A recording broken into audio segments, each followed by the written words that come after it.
নবীর শান একজন বাড়াইছেন, তিনি কে? তিনি কে? আবার তো নবীরে আমরার মতন কয়, কয় না? এই জন্য তো একজন সাধক বলেছে, ওরে বিয়া কইরা বউ ঘরে আইনা কইলে মায়ের মতো, ওরে বউ তোর হারাম হইব, জুতা খাইবি কত রে, জুতা খাইবি কত। ওরে বইয়ের রঙে আর মায়ের রঙে কোনো বেশ কম নাই, ও তারপরও কি বইয়ের মতো রে, মাকে বলা যায় রে, ঠিক কিনা বাবা? বরে যদি কই তোমারে মায়ের মতো লাগে, বউ থাকবো নাকি তালাক হইব? আর নবীরে যদি কয় নবী আমরার মতো, ইমান থাকবো নাকি বাগবো? বাগবো নি, শুধু বাগবো না, এই তো তালাক হইব, এই তোর বউ তালাক হইব, বলেন না নাউজুবিল্লাহ। এই জন্য আল্লাহর হাবিব সরকার দু আলম নূরে মুজাসসাম রহমাতাল লিল আলামিনকে নিজের মতো বলা যাবে? নিজের মতো বলা যাবে না। নিজের মতো বললে আপনার ঈমান চলে যাবে। আরে যেই নবী আমার জন্য হাসরে কান্না করবেন, যেই নবী আমার জন্য মিজানে কান্না করবেন, যেই নবী আমার জন্য কঠিন ফুলসিরাতের পারে কান্না করবেন, যেই নবী আমাকে আপনাকে ছাড়া জান্নাতে যাবেন না, যেই নবী পাথরে আঘাত খাইছে উম্মতকে বলে নাই, দন্ত মুবারক শহীদ হয়েছে উম্মতকে বলে নাই, আইরে পাথর কাফেরদের মার খাইছে উম্মতদেরকে বলে নাই, নির্যাতন সহ্য করছে উম্মতকে বলে নাই, লাঞ্ছনা সহ্য করেছে উম্মতকে বলে নাই, উটের নারী বুড়ি রসুলের পিঠ মোবারকের উপরে চাপিয়ে দেওয়া হয়েছে, তারপরও কিন্তু উম্মতকে বলে নাই, কষ্ট পাইছে উম্মতকে বলে নাই। রসুলের সুখের সময় যখন বলছে হাবিব আপনি আসেন, আপনাকে আমি দিদার দিব, মেয়ারাজে আসেন, তখনও আমার নবী ওই মেয়ারাজে যাইয়াও উম্মতরে বলে নাই। যেই নবী আমাকে আপনাকে বলে নাই, ওই নবীকে কি আমরা বলতে পারবো? ওই নবীকে কি বলা যাবে? ওই নবীকে বলা যাবে না। কেন? কবরে আমার আপনার সন্তান কোনো কাজে আসবে না। যেই বিবি আপনি না আসলে খানা খায় না, যেই বিবি আপনি ঘরে না আসলে ঘুমাইতে ভালো লাগে না, যেই বিবি আপনি না আসলে অপেক্ষা করে আপনার জন্য কখন আপনি বাসায় আসবেন, যেই বিবি আপনার অপেক্ষা চলমান থাকে, যেই সন্তানের জন্য মাথার গাম পায়ে পালাইলেন, এই শরীরের রক্তটাকে পানি কইরা ফালাইলেন, পরের বাড়ির বদলা দিলেন, রিক্সা চালাইলেন, ভ্যান চালাইলেন, হাইরে মাঠে খামারে রোদে পইরা মেঘে পইরা আপনি কাজ করেছেন, ওই সন্তানও কিন্তু আপনার কোনো কাজে আসবে না। আপনার আদরে বিবি আপনি কোনো কাজে আসবে না। হাইরে কবি বলে মায়ের কান্দন যাবজ্জীবন, হাইরে এক দুই দিন বোনের কান্দন, হাইরে ওই দিন কিন্তু মাও কোনো কাজে আসবে না, বাবা কোনো কাজে আসবে না। সন্তান ডাক দিয়া কইব মা গো, আজকের এই দিনে তো আমি বিপদে পড়ে গিয়েছি মা, আজকের এই দিনে আমি মুসিবতে পড়ে গিয়েছি, আজকে তো আমার কেউ নাই। ও মা, আপনি না দুনিয়া জমিনে না খাই আপনি আমার মুখে খাবার দিছেন, নিজে ঈদ আসছে, একটা আনন্দ উৎসব আসছে, বালা কিছু পড়েন নাই, কিন্তু আমাকে না পড়ানো ছাড়া রাখেন নাই, ভালো কিছু নিজে মুখে দেন নাই, কিন্তু আমার মুখে না দেওয়া ছাড়া থাকেন নাই। আপনি না আমাকে পেটে ধারণ করেছেন, এই পেটের মধ্যে না আমি কত লাত্তি দিছি রে মা, আবার দুনিয়া জমিনে আসার সময় না কত কষ্ট দিয়ে আসছি রে মা। আপনি বুঝি দুনিয়া জমিনে এত কষ্ট করলেন, আজকের কঠিন হাসরের দিন, যেদিন আমার একটা সুরমার কাঠি পরিমাণ উপরে সূর্যের তাপ থাকবে রে বাবা, আর এই সূর্যের তাপ কত উপরে, হাইরে কত হাজার হাজার মাইল উপরে, কিন্তু সূর্যের তাপটা দুনিয়া জমিনে লাগলে কেমন জানি মাথাটা ঘুরান শুরু কইরা দেয়, ঠিক না বাবা? হায় মাঠে যা কাজ করার জন্য, হায় সূর্যের আলো লাগলে তার মাথা উঠ হয়ে যায়, হায়রে কাজ করার জন্য মাঠে যায়, সূর্যের এত তাপমাত্রা দেখলে তার কাজের মধ্যে মনোযোগ বসে না। অনেকের আবার মাথা ঘুরান দিয়ে পড়ে যায়, অনেকের আবার কষ্ট অনুভব হয়। কিন্তু একটা বার ভাবেন রে বাজান, যেই দিন আপনার আমার কেউ থাকবে না, দুনিয়ার কোনো বন্ধু থাকবে না, বান্ধব থাকবে না, আপন বিবি থাকবে না, সন্তান থাকবে না, আপন আম্মা আব্বা থাকবে না, যেই দিন কঠিন মুসিবতের দিন আপনাকে উলঙ্গ খতনাবিহীন ছাড়া উঠাবে, আম্মা জান আয়েশা ডাক দিয়া কয়, ইয়া রাসূলুল্লাহ, ইয়া হাবিবাল্লাহ, নবী গো, ও মায়ার নবীজি, আপনি না বলেছেন আমরারে খতনাবিহীন উঠানো হবে?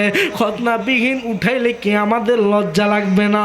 খতনাবিহীন উঠাইলে কি আমরার কাছে খারাপ লাগবে না? হাইরে ভাই ভাইয়ের সামনে দিয়ে থাকবে, বোন ভাইয়ের সামনে থাকবে, সন্তান বাবার সামনে থাকবে, বাবা সন্তানের সামনে থাকবে, মেয়ে মায়ের সামনে থাকবে, মা মেয়ের সামনে থাকবে, দুনিয়ার মানুষ একজন একজনের সামনে থাকবে, কিন্তু আমাদের কাছে কি কোনো শরম লাগবে না? আমার নবী ডাক দিয়া কই, ও আয়েশা রে,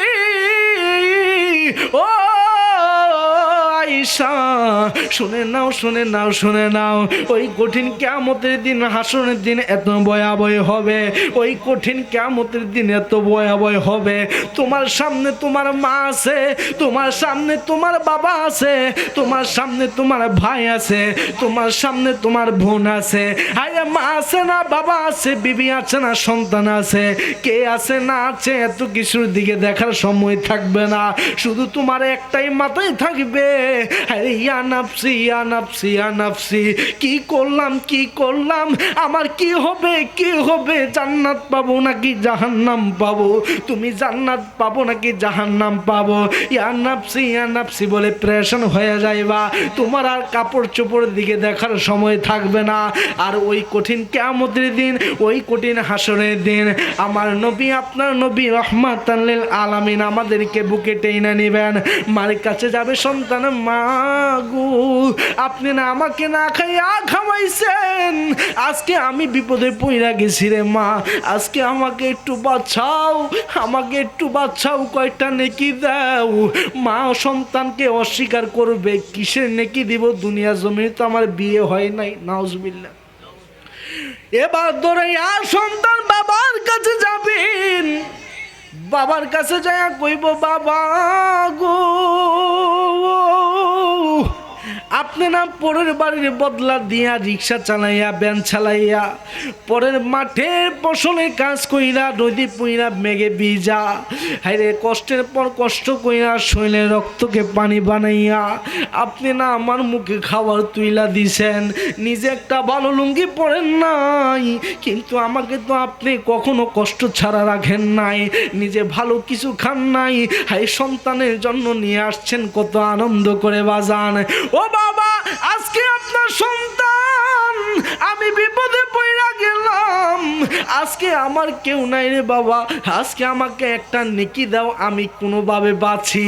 ওই দিন বাবা সন্তানকে অস্বীকার করবে, ভাইয়ের কাছে যাবে, ভাই অস্বীকার করবে, মার কাছে যাবে, মা অস্বীকার করবে, হায় সন্তানের কাছে গেলে সন্তান ও বাবাকে ছুঁড়ে ফেলে মেরে দিবে, হায় যখন সবাই পালাইয়া দিবে, তখন যখন আবার ক্লান্ত হয়ে ওই সূর্যের তাপে ঘাম হইতে হইতে কাঁধ পরিমাণ, মাজা পরিমাণ, আরে মাথা পরিমাণ কেউ আবার সাঁতার কাটবে, যখন পুরা মুসিবতের মধ্যে পড়ে যাবে, আমার নবী ডাক দিয়া কয়, হে উম্মতের দল, হে উম্মতের দল, শুনে নাও, শুনে নাও, যদিও আজকের এই কঠিন কিয়ামতের দিন তোমার দুনিয়া জমিনের মা কাজে আসে না, দুনিয়া জমিনের বাবা কাজে আসে না, দুনিয়া জমিনের সন্তান বিবি কাজে আসে না, দুনিয়া জমিনের যে বন্ধুর সাথে আড্ডা না দিলে তোমার রাত কাটে না গো।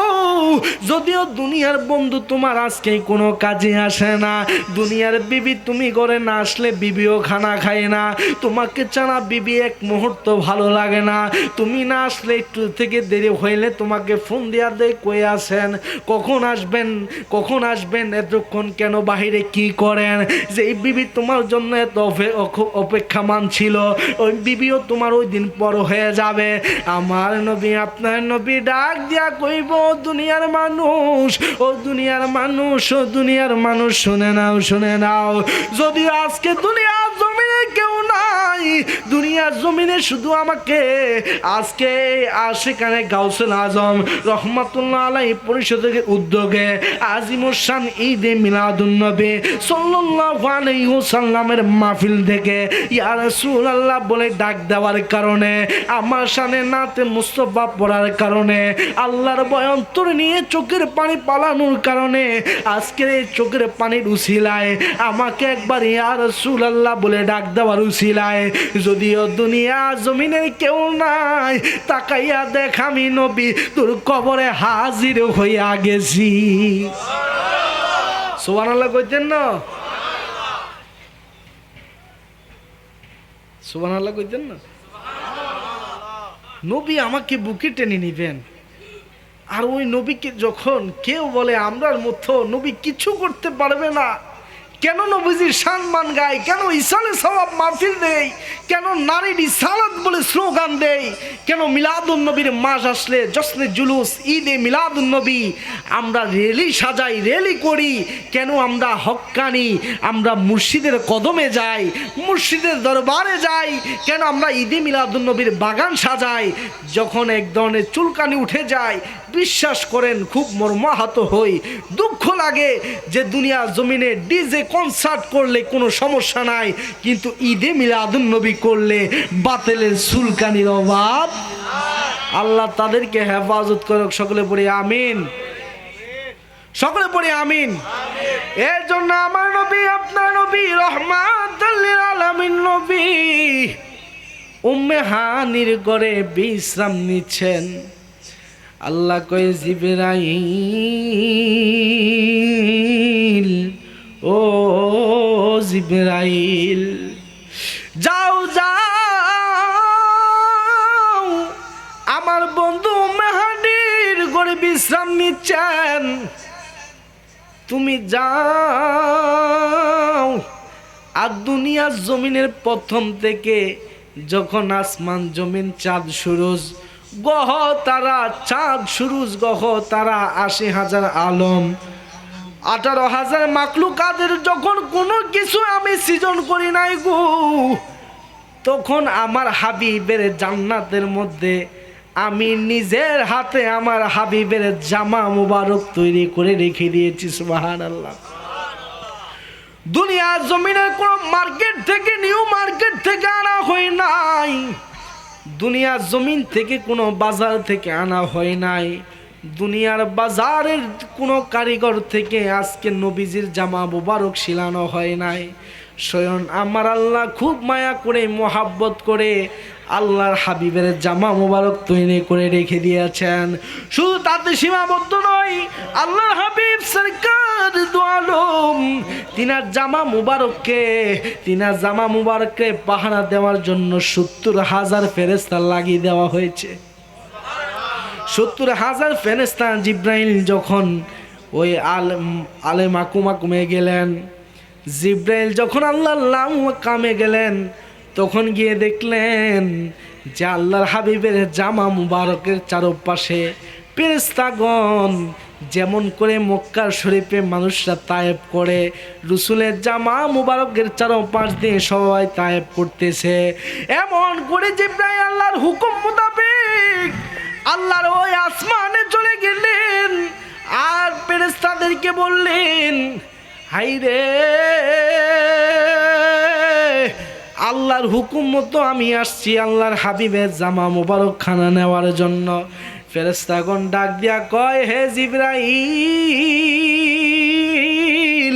ও জিবরাইল, জিব্রাইল, যেই জামা মুবারককে আমরা এত হাজার হাজার বছর আমরা অপেক্ষা মানাছি, যে জামা মুবারককে আমরা পাহারা দিচ্ছি, যে জামা মুবারককে আমরা তায়াব করতেছি, এই জামা মুবারক এত সুন্দর, আর এই জামা মুবারক যেই নবীর গায়ে লাগবে রে, ওই নবী জানি কত সুন্দর। কিন্তু আমরা এত বছর জামা মুবারক আমরা পাহারা দিয়েছি, আমাদের একটা দাবি আছে। কি দাবি রে? আমরা দাবি হয়েছে যেই নবীর জামা এতদিন আমরা পাহারা দিলাম, ওই জামা মুবারক নেওয়ার জন্য যদি তুমি চাও ওই নবীজিকে আমরা সামনে আয়না দিতে হবে। বলেন না সুবহানাল্লাহ। জিবরাইল আল্লাহকে বললেন, আল্লাহ গো, ও আল্লাহ, ফেরেশতারা কি বলে শুনছেন নি? শোনার আর বাকি আছে কি? ও তুমি জানাইয়া দাও, তারা যেন এমন না করে আমি আল্লাহর হাবিবকে জান্নাতে নিয়ে যাব, তখন সবাই দেখতে পাবে। এ বলে তিনি জামা মুবারক দুনিয়ার জমিনে নিয়ে আসলেন, উম্মে হানির ঘরের উপরে পাট খুললেন, আল্লাহর হাবিবের যে রুমে বিশ্রাম নিচ্ছেন ওই রুমের মধ্যে আমার নবী, আপনার নবী রহমাতাল লিল আলামিন নবী যখন বিশ্রাম করছেন, আরে জিব্রাইল আমার নবীর দরবারে আয়েশা কয়ে, আসসালাতু ওয়াসসালামু আলাইকা ইয়া রাসূলুল্লাহ, আসসালাতু ওয়াসসালামু আলাইকা ইয়া হাবিবাল্লাহ, আসসালাতু ওয়াসসালামু আলাইকা ইয়া শাফিআল মুজনাবিন, আসসালাতু ওয়াসসালামু আলাইকা ইয়া সাইয়্যিদি ইয়া রহমাতাল লিল আলামিন। ও মায়ার নবী গো, ও মায়ার নবী গো, আপনার কদমে আবার জীবন জৈবন করবান, আমি আপনার দরবারে এসেছি, যদি বেয়াদবি না ক্ষমা করেন আপনার জন্য হাদিয়া এনেছে। হায় রে, আমার নবীকে তিনি ডিস্টার্ব করেন নাই। আল্লাহর হুকুম মোতাবেক আল্লাহ কয়, ও জিব্রাইল, আমার বন্ধুকে দাওয়াত দিতে যাই বাড়ি, কিন্তু দাওয়াত দিতে যাইয়া যেন আমার বন্ধুর বিশ্রামে কোনো ব্যাঘাত না ঘটে, আমার বন্ধু যেন তোমার প্রতি রাগান্ন না হয়, আমার বন্ধু যেন কোনো রকমের কষ্ট না পায়।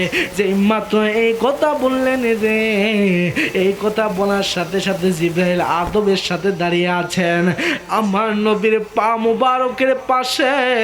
তিনি বৈশা আমার নবীর পায়ের তালুর মধ্যে জিব্রাইলের জিব্বাটা লাগাইয়া দিয়েছেন। সুবহানাল্লাহ, সুবহানাল্লাহ কইতেন না? জিব্রাইলের জিব্বা যখন আমার নবীর তালু মুবারকে লাগাইয়া দিলেন, হায় আমার নবী যখন ঠান্ডা ঠান্ডা একটা ভাব অনুভব করলেন, আমার নবী ডাক দিয়া কয়ে, জিবরাইল, কেন আসছো রে জিবরাইল? ইয়া রাসূলুল্লাহ, ইয়া হাবিবাল্লাহ, নবী গো, আপনার দরবারে যতবার আমি এসেছি কোনো কাজ ছাড়া কি এসেছি? না জিবরাইল, কখনো তো কোনো কাজ ছাড়া আসো নাই, কিন্তু আজকে কেমন এলান নিয়ে আসছো? হে জিবরাইল, তুমি আমারে জানাইয়া দাও। আমার নবী ডাক দিয়া কই, হে জিবরাইল, আমার জানাইয়া দাও কেন তুমি এসেছো? জিবরাইল ডাক দিয়া কই, ইয়া রাসূলুল্লাহ, নবী